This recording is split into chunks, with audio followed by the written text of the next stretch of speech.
Tini 15 October Tripura India merger agreement salwo social media o kau kasamono toye noni buskamom lekue knarinai.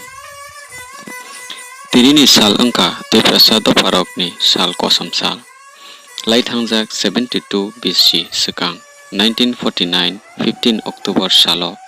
chini isri kotor Kanchan Proba Devini yaktoi.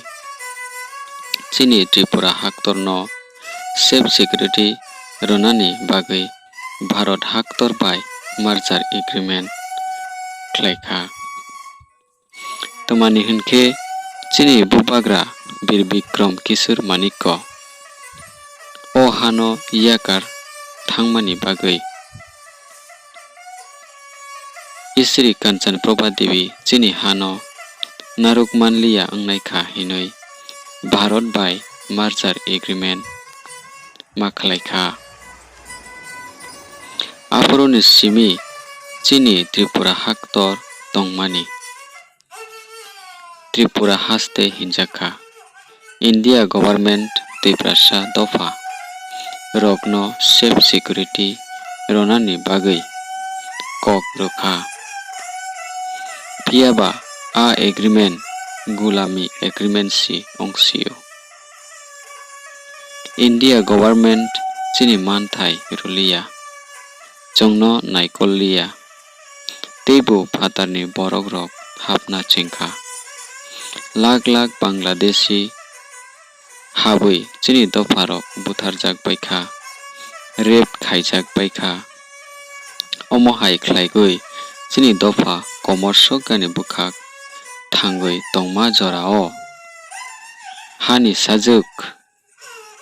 Miss Patal Koina Jomatia Madam ni Bisingtoi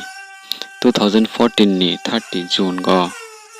Tripura People's Front hinoi motha achaikha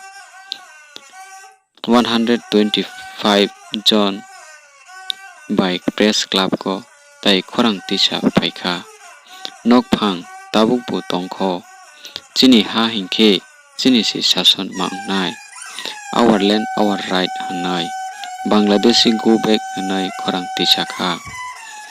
Indian Constitution Article number 6 ni mote khlaigui Tripura go NRC dakti maklai nai NRC dakti khlaigui phatharni raida chayatui phainai rokno detect delete detain and deport khlaidi hanoi 2018 ni 28 August go Supreme Court o case file khaikha TPF ni yarung tabuk sangsar gonangui suhor khlaikha je sangsar ni joto borok rok pike madam ni kokno khunagui borok bu khorang manjuna chengkha chini isri Kanchan Proba Devi ni yaktoi Tripura hano Bharat haktor go tisai romani phiaba Bharat haktor ni tang phangrok chongno naikollia aboni bagoi haino hai burini bisingtoi pike madam ni yaktoi chini dofano yoksama rofinai kharakdi khalokdi jora sok phainaikha TPF long live pike madam long live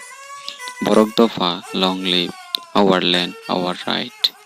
we want justice we want NRC we oppose CAA Bangladeshi go back